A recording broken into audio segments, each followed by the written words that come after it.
Okay, I'm back from break. We got excuse me, public meeting on December 3rd, 2018. May I have a roll call, please? Marshall Bishop here. Michael Wilson here. Steve McWinney here. Could we all please stand for the Pledge of Allegiance? Pledge of allegiance to the flag of the United States of America and to the republic for which it stands, one nation, under God, indivisible, with liberty and justice for all. Thank you. Okay. We'll open it up to public input.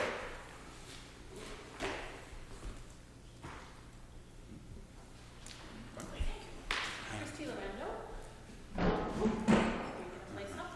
I heard about that. I did that last time.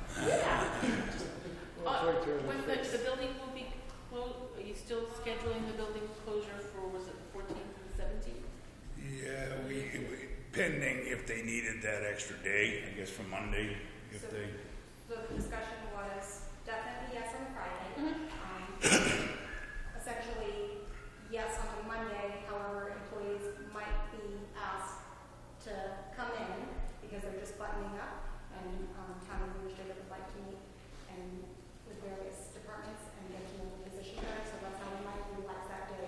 But the building should still be technically closed. Closed to the public, open to the office? Yes. The office is. Yep. To put stuff back. That's on Monday, but on Friday, everything, no one is here. No one is other here. than workmen. Well, I planned on being here, and I think the town administrator planned on being here because there's contractors. Okay, right. Other than that. Okay. Just curious if you were planning, if you were gonna be closed for 2 days, would you maybe make up for one of those days with the Tuesdays? We talked about it, but we're going to need to move or reorganize the office, and so Tuesday is probably the day we're going to do it once the work is done. That's gonna, the Tuesday is gonna be a complete putting in, because all the file cabinets gotta go somewhere, because then and then it's all file cabinets all on them walls, and Debbie's stuff is all on those walls.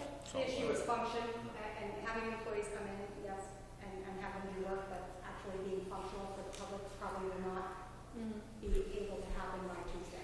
What we'll make sure happens is like we'll have a notice so that people can plan in advance, because we realize that it's going to be closed for 4 days in a row, basically, not 3 days. And has there been a formal announcement, introduction of? That's coming. Oh, it's coming. I'm just as impatient What as is you are.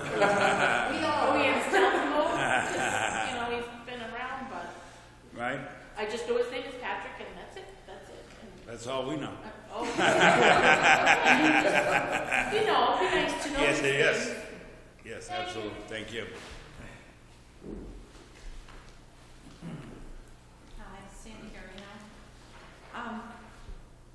I was just wondering, because I guess I wasn't sure about when you enter the town hall, you basically, there's no little cubby holes anymore to go into, like if we wanted to ask a question or do business, we're just staying in the hallway, right? Yes. With safety glass Yep. on both sides. Yep. To different places that you want to be. So I guess my thought is, because I have bad hearing in one of my ears, so when you go up there and there's 3, 4, 5, 6 people in the hallway on both sides, there's like a noise. So then we're trying to hear or talk to the person on the other side of the glass, and there's really no privacy or whatever. Before you had this little cubby hole that you could go into, and I just feel like it's an invasion of the taxpayers' privacy. I mean, You felt it was more private by having somebody I stand think right behind you? because somebody, you're out in the hallway, and then when the next person's there, I mean, common courtesy, they'll just step in. So there's that spot in there. But it's a we've done 2 people stations there to begin with. I mean, and Debbie on the other side will do 2 people at once, and you're side by side. But we are still, all of us are out in the hallway. If there were a line, say, which a lot of time on Deb's side there is, we're just all in line and the next person, and then you talk. So if you wanted to talk to somebody in the office, but you didn't really want anybody else to hear, it's not going to happen. For the taxpayer, So, where there's a lot of people, taxpayers. so there's the theory that there's privacy in the offices right now is not. What you feel is that you're in the office compared to out in the office. Now, what I've thought of being able to do is possibly please don't, basically wait at this point until the next person can come up. There will be a hole in the glass, like a vent for easy speaking, because we have some employees that are hard of hearing as well, so they were concerned. So that should be minimized by full access with that vent. And as far as privacy, there essentially is no privacy right now with what we have. It appears like that because there's only 2 of you and everybody else is out in the hallway. But again, we can mitigate that by saying, please stand here, wait till the next person's in line. Just like at a doctor's office, you stand back here, but the counter's up here. We could possibly do something for that to mitigate that feeling. But if you have something that's essentially, you want to talk to someone that's more private, that you feel needs more privacy, on the tax side, I'm sure Deb would have no problem. She's going to have a window on her own side, so there's going to be 2 windows there. So you could easily move down there for more private conversations and have this window fully accessible for the 2 employees that are working. It just feels like it's a small town, and you go to banks, and they don't have safety glass up everywhere, and they're more liable to have a problem than our small town. And did anybody do research on how many incidents in the state of New Hampshire that's happened in the last 5 years, 10 years? In reference to safety? For state, has somebody come in with a gun or threatened somebody? I mean, was there any of that done before we did this whole thing? So the way the municipalities, how they are going, Town of Loudon built a new building. Their setup is very similar. They have the glass. It's movable, like at some doctor's office. It's a sliding. Most new facilities that are building this way, Laconia is looking to do it in their municipality due to safety concerns. It is the way that things are going due to the way people act in public. It's unfortunate. I personally went around to certain towns. Lots of towns had a combination of town halls plus PDs. Well, that's great. Those places didn't necessarily have the safety glass. Why would you? You have your PD literally sharing the building. So your safety concerns are less so when you have armed forces in your building, but other buildings, especially newer buildings that are being built, this is the way they're being built. And it's due to safety concerns. Our insurance carrier, very pleased with the move. They're very pleased with the buzzer. They're very pleased with the window idea, because even on their facility, their reception, you come in, they have glass. They have to be buzzed in for any client getting into their building. They have to be vetted and buzzed in. Now, of course, that's private. It's not a public accessible building, so it's a little different, but that's their setup in order to ensure the safety, and their glass is bulletproof for their receptionists. So has anybody done research in the last 5 or 10 years to see how many places, like town halls, have been threatened? I guess that's a huge question. I mean, if it's 1 in 10 years, then really? I mean, you could go to McDonald's. I mean, they were already in 2011. They were already talking about having safety glass here in this building. But they didn't. But only because it fell through. Oh. They were going to go for it, and then it fell through.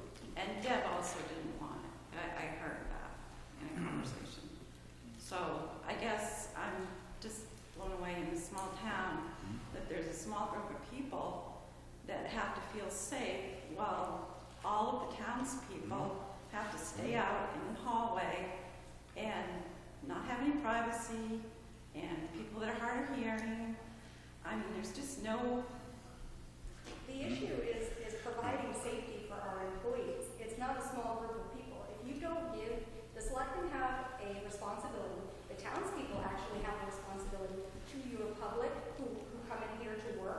We have a responsibility to provide great access to a building, great customer service, but you also have a responsibility to your employees for a safe work environment. And when they don't feel that, and they have not received that, it is your responsibility as a town and this board to provide that, or you're a walking liability. So that brings me back to the emergency meeting, which someone must have felt unsafe. And I guess I would ask, and no buzzer was rung, no police came, but yet we shut the building down. I want to know if Mike Wilson has been able to access non-public sealed minutes on the police directives and that emergency meeting, because he has every right to do that. So have you... What prompts that question? What? What prompts that question? The emergency, because everybody in the town offices feels so unsafe. So What does that have to do with the directives? Well, somebody felt unsafe. You said directives. I'm telling you. Okay, so everybody felt unsafe. The building got shut down. There was an emergency meeting, and then the front door was shut. So, and you two were involved, and I think you were there, non-sealed minutes. I want to know, because he has every right, especially police directives, that's an ongoing situation when he came into it, and the emergency meeting, and he is allowed to look at those sealed I'm minutes. trying to think what prompts it. How do you get directives out of the emergency shutdown of the building, for starters? I want to know if he has been updated on current events that have been going on that have been sealed minutes. He has every right. Has he said that he hasn't? I remember a discussion here, and Steve said, "No way, not happening." Did you hear that discussion, Mike? That was a while back. I mean, it's in a meeting. I want to just know if he was able. I have seen meeting minutes for the reason why the building was shut down, and I've seen, I don't know how many are out there for police directives, but I have seen some of those, yes. So you're allowed to see all those. Like I said, I don't know how many are out there, but I have seen some of them, so. And all right. So the other question is Mike Wilson had brought up policy for the selectmen, because there's free reign and there's no. No, it's free reign, but that's your opinion. But he brought up a whole policy. Right? And was that ever discussed again? No, we didn't. We've tabled it a bunch of times, it's never been officially voted on. There's a couple of variations of that sitting out there right now that we need to vote on and pick policy. So you discussed it then? Yeah, we discussed it here a couple times. All right. That's all I need to ask. Thanks. Thank you. Don Dueno. I just want to talk construction. So if two people were standing at the counters presently, and my wife was talking about privacy, and it's happening the same, and I've experienced it across the hall on the town clerk tax collector side, where one person is dealing with a registration and somebody else is assisting on another registration. Whereas if you think, and I was involved in the safety stuff from years ago, so I understand at the time that we were concerned about safety, we wanted to prevent somebody from jumping the counter. And that's why the actual little lift-up edges exist, the flop downs. They didn't at one time. You could actually step over a corner and actually get into the office. So what we did is we had a contractor bring those counters in so that it would be more difficult to jump a counter. So why, instead of taking the interior hall and actually changing what I think is the historic part of it, plus also I get the feeling that's making huge changes within the interior space, because if you put a window in an interior space, then you need to be able to access the window. File cabinets are in the way. Tables are in some of those places. Why didn't the safety class, no matter how small it was, why wasn't it put on those counters, and then the wall section just went and attached right to the ceiling? Why are we damaging our interior space? It's all done through L-chip, and they're happy with it. Well, whose design is this? We all discussed it one night and threw around a bunch of different variations of ideas, and the one that we felt was the best was the one we came up with and proceeded with. Well, the To counters my, that, to my knowledge, where the holes are made, where the windows are gonna go, this is new drywall, it's not historic drywall. no, I'm not worried about it. I'm thinking where the new windows are going. So you have an existing counter, which people are accessing the counter, and you are utilizing, just like a person with a home. If you put windows in your home, then it changes where you put your pictures up, or it changes where you put your light fixtures, it changes where you place your couch against the wall. What I'm saying is that you're just discussed moving cabinets in the town clerk tax collector's office. I know where some of those, just because I've seen the sketches of the openings, that you're making major changes in the inside so that you could access it. I was just wondering, where's the counters being utilized, why the safety glass wasn't on the counter, and it was brought to the top. Nobody's going to jump over it if you brought it all the way to the top. And then you don't. I mean, I wasn't part of the design, so, but to me, it sounds like that would be much more expensive to have safety glasses go all the way to those high ceiling. No, you don't. Glass doesn't have to go to the ceiling. Either way, it That's what doesn't That's matter. what you described, right? That your No, glasses no. would go all the way The up. glass, the wall goes to the ceiling. The glass could be the same size glass. The petition goes to the ceiling to give it to the integrity, so somebody can't just push the glass down. I mean, you could. What's the difference in what we're doing down there is to that? I mean, You're taking your interior space. You're actually, right now, the interior space that you exist is your counter. I'm asking you why it's counters out there anyways, though. You're telling me the holes that go into the center aisleway is not disturbing the interior space within the office. There's a table. When you go down, there's a table there. We got to put all that stuff. That's going to be counter right straight across. 13 and a half feet of counter. So you're even taking more interior space. Can I just No. simply answer this question? It's super simple. So the initial discussion was to put glass on the existing counter. That was a more expensive item. The clerk counters came up due to the issue of privacy plus productivity within the office. The office space as it is right now is very loud when people come into the office. It's very hard for people doing detailed work. The commotion gets very loud. Monday, Wednesdays, Thursdays, particularly very loud. Actually, Thursdays are a low day. It's Friday. That's loud. So it's harder for people to actively get concentrated work done. But also, the glass was more expensive on that first thing that you decided to just take the counter. The clerk counters came out of discussion of different variations, like Selectman Wilson said. It's actually cheaper to do the clerk counters. L-chip approved on the clerk counters. They also had a hard time creating a wall like you had suggested. We also reached out to them because you are actually putting up a wall or creating a new space based on the counter that you have. They didn't like that because it took away from the interior space of the office. And without the counter that currently exists, you're actually providing more interior space within the office, and it does free up so you have more range to put and configure the office slightly differently. I have almost the whole configuration done. There's just a couple measurements that I need. I don't think anything excess-wise is being taken out. We're just have to see with the little cutouts in the office, things can be placed appropriately with the modules. And only 2 modules are moving, not. So both variations were done. This is the least expensive, least time-intensive, easy to the public, easy to the office, and easy on the budget.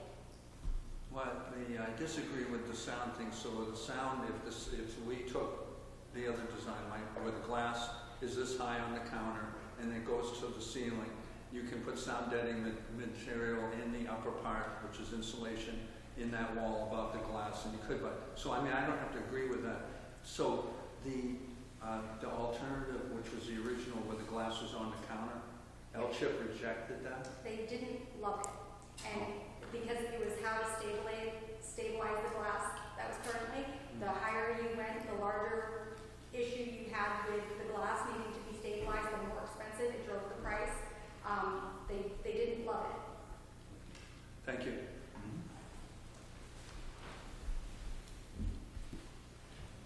Name, please.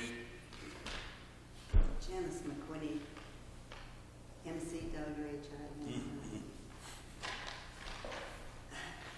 To continue with the positive things, we all have the right to be wrong in our opinions, but no one has a right to be wrong about the facts.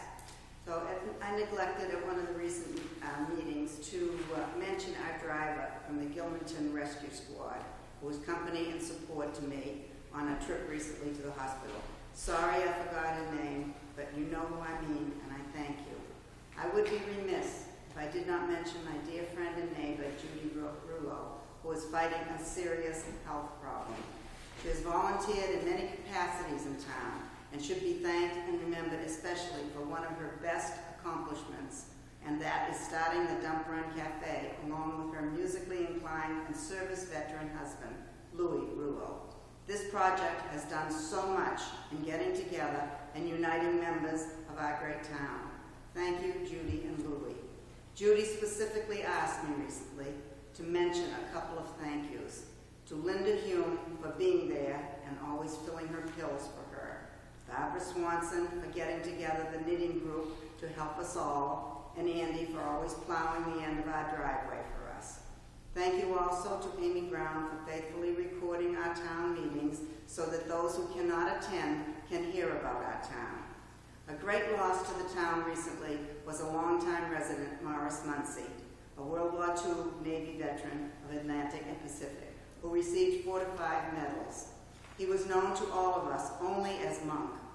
Services have already been held. Monk and his deceased wife, Gloria, were longtime residents of Gilmanton, and very active in many capacities. Our condolences to his family.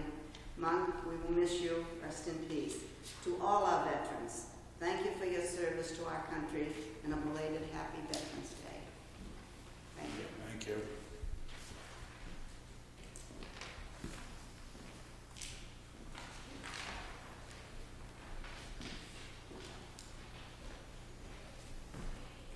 Beaver. Robert. Good luck to you, sir.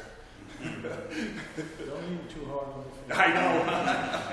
How, when did you start? Today. Today. Today? Oh boy, I don't like change, but, and you're probably not going to be happy with me, but hold on. It's your turn.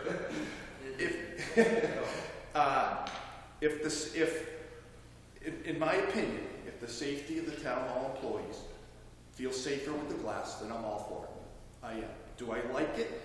Do I like the looks of it? No. But when I left a meeting and told my wife about it, before we bought property and built the house here in town, we were in Barnstead. And Barnstead had the same thing. And you get used to it. People tend to know to stand back a little bit because I hope we don't have to put up the cables with the, like you're doing the bank or whatever for the aisles, but it is what it is. You know, I think there's not a lot of room down there. I think it is going to be crowded, but sorry, I think the safety of the people there and for them to feel safe, I think that's, if that makes them feel better, then I'm all for a happy, safe work environment. Thank you. So, could there have been other options like Dawn suggested? Yeah, but you know what? The 3 of you are there, so that's fine, you know. There's been other boards that I haven't agreed with, so we'll leave it at that. So the work you said is getting done on Friday the 14th, it's starting, and you possibly closed the 17th? Possibly, yep. So that's fine. So then Tuesday is closed. So then Wednesday the 19th, will we expect the front door open? Yes.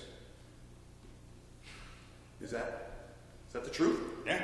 Oh, perfect. Okay.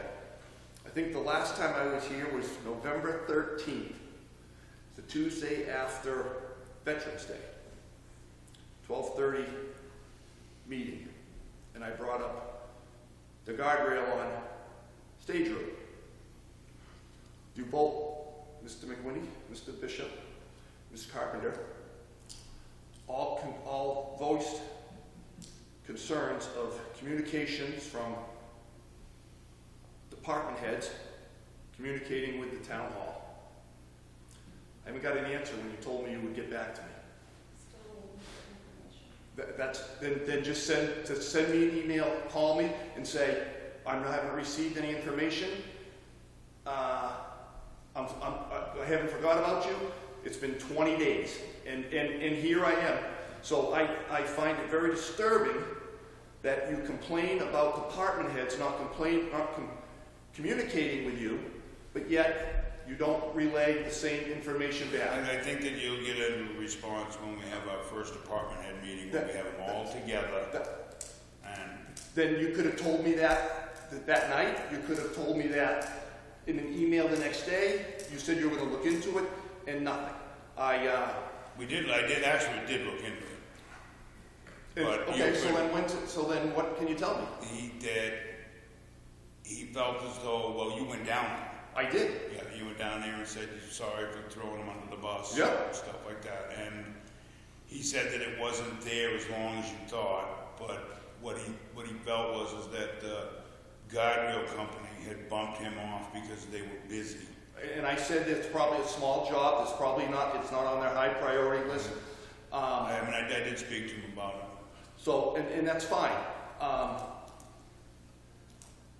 When I mentioned it to you, there was 4 blocks out there. 2 of those blocks have been pushed over the banking, probably hit by a wing, which I was concerned about. Possibly breaking the wing, causing damage to a truck. And you told me that I was going to hear something, and you didn't want to see the damage done, anything, and I didn't either, because we're already short on money. Luckily, we're at the end of the year, and yeah, we did end up seeing him. I think it was that following day. Actually, no, it was. Did you? It was a Tuesday night. Tuesday afternoon. I was here. And you saw him. I saw him when I left here. I went and saw him Tuesday afternoon. Yeah. Then I saw him the next day. The next day, Wednesday. So, I just would expect. I'll get better at it.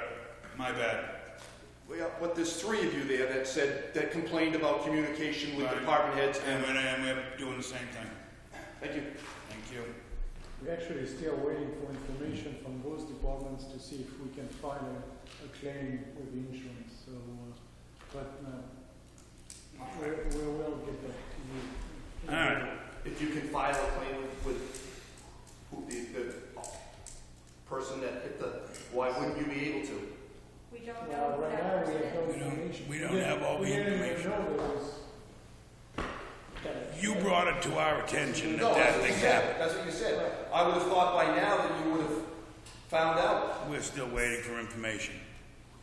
Additionally, when we have had items like this, and I've reached out with no information, I don't get a great response from people. So I like to have all my ducks in a row before reaching out to people, due to the fact that when you reach out per department, i.e. an emergency report from a police department or a fire department, and finding out the information from a highway department, it doesn't look great when you can't get the information, and then I go to the public member and say, I'm sorry, I still don't have that information. I get an earful. Why don't you cooperate with your departments? Why aren't your departments cooperating with you? I get all of those questions. So it is standard process that for myself, now if you'd like it differently, when you come and deal with a request that I'm specifically involved in, please feel free to state, I'd like information in either direction. I tend to wait now until I get all my ducks in a row to give the person full information. Just let you know my background and how I process. Right. I just think that I personally have my own business, and when I don't know, somebody asks me a question and I don't know the answer, I try to let them know, not immediately, but I don't wait 20 days to say I'm still waiting for information. I've got people that want an estimate on a job for next year, and I tell them I don't have the information that you need. When I get the information, I can give you a ballpark, I can give you an idea, but I don't know what concrete and materials are going to cost me for next year. So I at least let them know. And all I want to know is that I got nothing from you. So rather than, I probably wouldn't have been here tonight if I had I'm still waiting for information on other stuff, and I will get back to you when I do. I haven't forgotten about you. Okay, That's all I asked. thank you.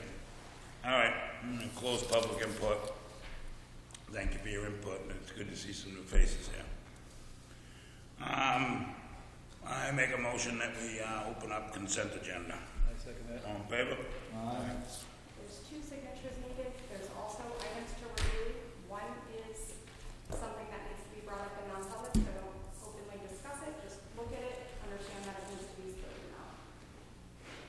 There's one that just needs to be signed. It's a personnel item. The last one? Consideration. Yep.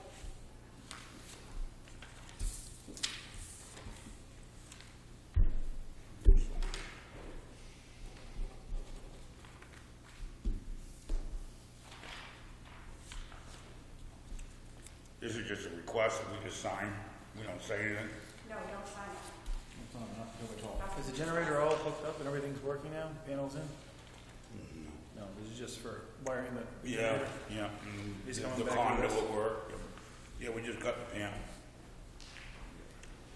So is this part of the PO for the fire suppression system? The 12.5 of his, or 12.7, the electrician.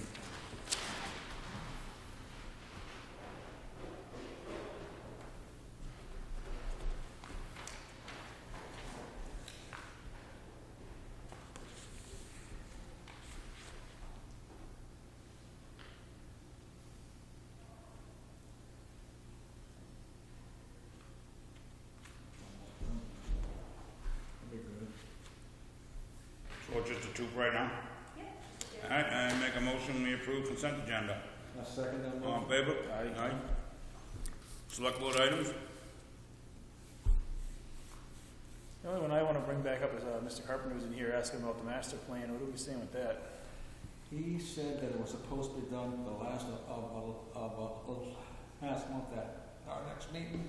It would be there. So it should be on this month? I think it's on the 13th. I think it is. So that's when it will be done. Perfect. It'll be there because it's about a year and a half, I think. Yeah, and then the sign stuff, Yep. I know. What was the date on that? 13.7. Yeah. Yeah. This month.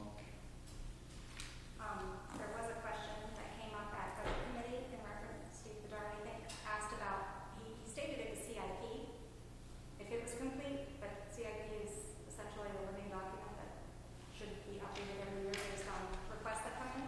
So I don't think it was CIP that he was discussing, I think it was the master plan he was discussing, so, I would have guessed, if I was gonna guess what it was, it would have been yeah, on. he didn't clarify, but I'm assuming it was the master plan, so, I can tell him that. Next meeting, Marshall? Yes, ma'am. He was said it's all done. He just waiting for the next meeting. Nice. That's good. Who did you talk to, Mark? Yeah. It's, town, planner. Fouché. Fouché. What's that? Fouché. Mark Wow. Fouché. I can't say that. All right. Thank you for coming. We're gonna go into non-public. Thanks for coming. Make a motion to go into non-public, RSA 91A3, Roman number 2B. Roll call, please. Marshall Bishop here. Michael Wilson here. Everybody here? I second it. All in favor? Aye. Aye. Huh?